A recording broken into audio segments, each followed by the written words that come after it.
play. Tannehill goes down at practice with apparent knee injury. 026 Dolphins QB Ryan Tannehill scrambles out of the pocket during practice and goes down with an apparent non-contact knee injury.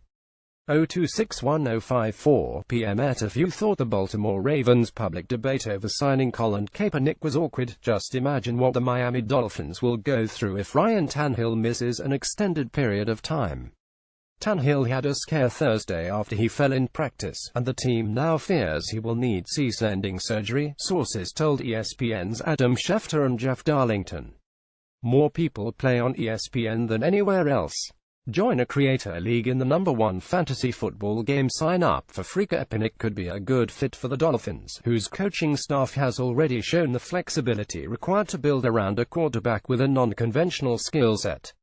However, the support Kaepernick has shown for former Cuban dictator Fidel Castro could be a deal-breaker in Miami, where a large population of Cuban exiles remains fervently anti-Castro. That is where we begin in sizing up the Dolphins' QB options if Tannehill's knee is a lingering issue, and he is lost for any great period of time. The Kaepernick conundrum. After the injury scare with Ryan Tannehill, the Dolphins may be considering their options at QB. Unfortunately, there's a big reason why Colin Kaepernick isn't a good fit in Miami. Ezra Shaw. Getty Images. Kaepernick played his best game of the 2016 season against the Dolphins, completing 29 of 46 passes for 296 yards and 3 touchdowns. He also rushed 10 times for 113 yards. He was everything the Dolphins hoped Tannehill could be, and then some. Sources told ESPN that the Dolphins are growing increasingly concerned that knee surgery will be the most viable and likely option for starting QB Ryan Tannehill, who was hurt Thursday in practice. Matt Moore went 21 down the stretch and threw 8 touchdown passes and 3 interceptions in the final 4 regular season games. The Bears, Texans and Chiefs traded up to draft quarterbacks. The Raiders added Marshawn Lynch out of retirement, and multiple teams hired rookie head coaches. Which bold moves will pay off and which will blow up? We predict every team's outcome.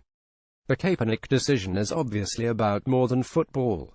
In addition to kneeling for the national anthem in protest of racial inequities, Kaepernick showed up to a 49ers news conference last summer wearing a t-shirt depicting Castro and Malcolm X with a caption reading, "Like minds think alike."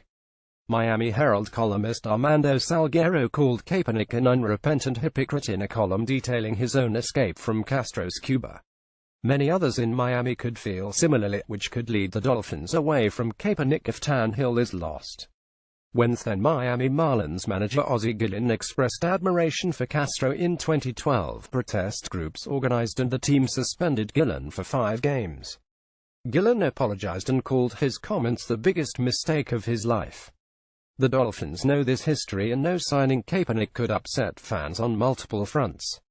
The Osweiler option. Brock Osweiler was so ineffective in Houston last season that the Texans traded a second-round pick to Cleveland in exchange for the Browns taking on his $16 million salary. The Browns immediately tried to unload Osweiler, only to discover teams weren't interested in him even if Cleveland agreed to eat some of the salary.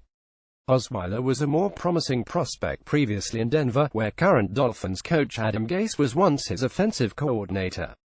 The Browns and Dolphins would have to figure out how to handle the $16 million salary that followed Osweiler from Houston to Cleveland.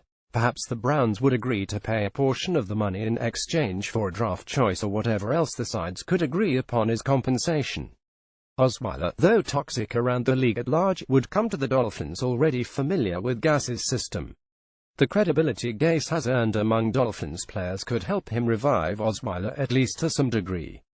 Imagine Gase's standing in Miami if he could win with Osweiler. What else is there? Would the Dolphins try to lure Jay Cutler out of the broadcast booth? Stacey Reverie. Getty Images. The Dolphins proved last season they could win in the short term with Matt Moore in the lineup. Moore might make the most sense for them in the short term this season if a serious injury befell Tannehill. But with 2016 7th-rounder Brandon Doughty and college free agent David Fales as the only other alternatives, the Dolphins would presumably want another option in that circumstance. Robert Griffin III is unsigned, but no one in the league seems excited about him. New England has resisted trading Jimmy Garoppolo and may or may not care about sending him to a division rival. The Patriots once traded Drew Bledsoe to Buffalo, so anything is possible. Former Buffalo starter E.J. Manuel is having a good camp with the Oakland Raiders as he tries to revive his career. Could he be available? What about Cincinnati's A.J. McCarron? There is at least one other potential veteran option, Jay Cutler, who left a tepid market in free agency for the Fox broadcast booth. Gase coached Cutler in Chicago, so there is at least familiarity. Desperate times call for desperate measures. It remains to be seen just how desperate the Dolphins might be.